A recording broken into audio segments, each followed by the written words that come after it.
বাংলাদেশ থেকে নির্বাসিত লেখিকা তসলিমা নাসরিন প্রায় সামাজিক নানা অসঙ্গতি নিয়ে কথা বলে থাকেন। ঢালিউড কিং খান এবং অপু বিশ্বাসের মাঝে চলমান ঝামেলা নিয়ে এবার মুখ খুললেন তিনি। তসলিমা বলেন, মনে আছে হ্যাপির কথা? রুবেলের প্রতারণার কথা সবাইকে জানিয়ে দিয়েছিল। তাতে কি হলো? রুবেলের মতোই আছে, ক্রিকেট খেলছে, ঘটা করে বিয়েও করেছে। তার জনপ্রিয়তায় এতটুকু চির ধরেনি। আর ওদিকে হ্যাপির ক্যারিয়ারের 12টা বেজেছে।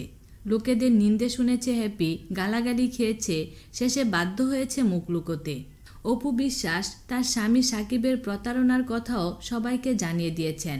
অপু আর সাকিব দুজনেই সিনেমা করেন, দুজনেই জনপ্রিয় তারকা। কিন্তু বিয়ের পর স্যাক্রিফাইস কাকে করতে হলো? অপু বিশ্বাসকে। নিজের ধর্ম কাকে বদলাতে হলো? অপুকে। ক্যারিয়ারে কার 12টা বাজলো? অপুর। ওদিকে সাকিব কিন্তু চমৎকার আছেন, সিনেমা করে যাচ্ছেন নতুন নতুন নায়িকার সঙ্গে। যে তার সবচেয়ে বেশি ছবির নায়িকা, তিনি আউট। তাকে সবার আড়ালে চলে যেতে হবে, মুখ লুকোতে হবে, জনসম্মুখে বের হলে তার চলবে না।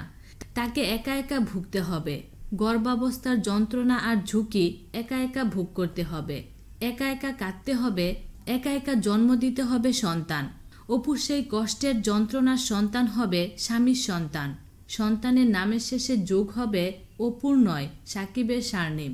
অপুকে বিয়ের খবর লুকিয়ে রাখতে বলেছিল সাকিব, তাই অপু লুকিয়েছিলেন। সাকিবও বলেননি তিনি বিবাহিত এ খবর প্রচার হলে তার ক্যারিয়ারের ক্ষতি হবে। কেউ কেউ অবশ্য মনে করেন অন্য নারীদের সঙ্গে তার প্রেমের ব্যাঘাত ঘটবে। বাংলাদেশের টেলিভিশনে দুজনের যা বক্তব্য শুনেছি তাতে মনে হয়েছে সাকিব খুব আত্মগম্ভীর, নারীবিদ্বেষী, গোয়ার, স্বার্থপর, ঈর্ষাকাতর। আর অপু বোকা, ভীতু, কনফিউজ, লস্ট। সাকিব পিতৃতান্ত্রিক সমাজের আর সব পুরুষের মতোই, অপু পিতৃতান্ত্রিক সমাজের আর সব নারীর মতোই।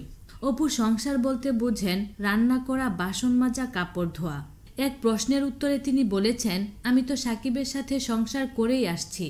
1 বছর আগে আমি যখন বাইরে গেলাম, তার আগে আমি তো সংসার করেই আসছিলাম। আমি প্রতিদিন শুটিং করে এসে তার বাসায় গিয়ে রান্না করতাম, ঘরদুয়ার পরিষ্কার করতাম, গুছাতাম। আমার শাশুড়ি একবার হজে গিয়েছিলেন 1.5 মাসের মতো। সেই 1.5 মাস আমি নিজে ওই বাসা সামলেছি। সাকিবের বড় রাগ অপুর উপর। অপু কেন বিয়ের কথা, বাচ্চার কথা, সত্য কথা সবাইকে জানিয়ে দিয়েছেন। তার মানে অপুর কোনো বদ উদ্দেশ্য ছিল।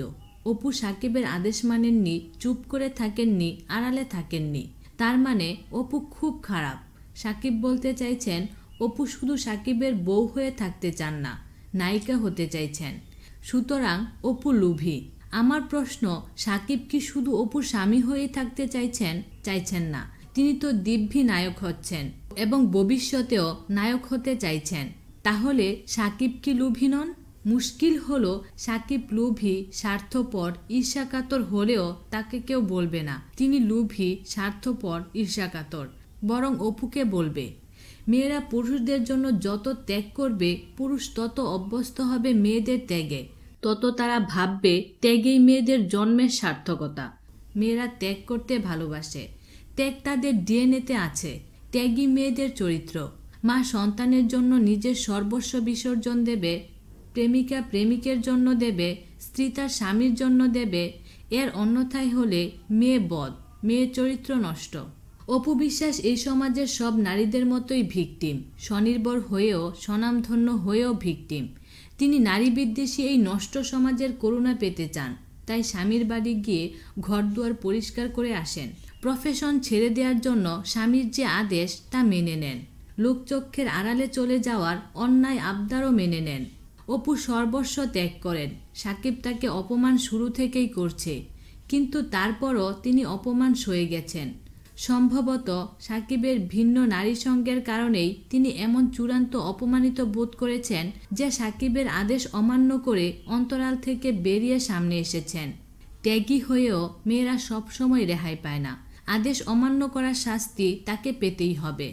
অপু চাইছেন সমাজে তার সন্তান পিতার পরিচয় দিতে পারুক। অপু চাইছেন স্বামী সন্তান নিয়ে সংসার করতে।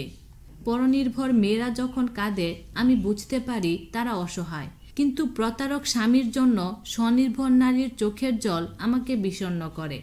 কেন স্বনির্ভর নারীরা অন্তত দেখিয়ে দিতে পারেন না তারা পুরুষদের দাসী নন? তারা নারী পুরুষের বৈষম্য মানেন না। নারী বিদ্বেষী পুরুষদের কোনো স্থান নেই তাদের জীবনে। অপমান যারা করে বা করতে চায় তাদের ঝেঁটিয়ে বিদায় করার শক্তি আছে তাদের। স্বনির্ভর মেয়েদের এও বুঝতে হবে তারা একা বাস করতে পারে, একা তাদের সন্তানকে বড় করতে পারে।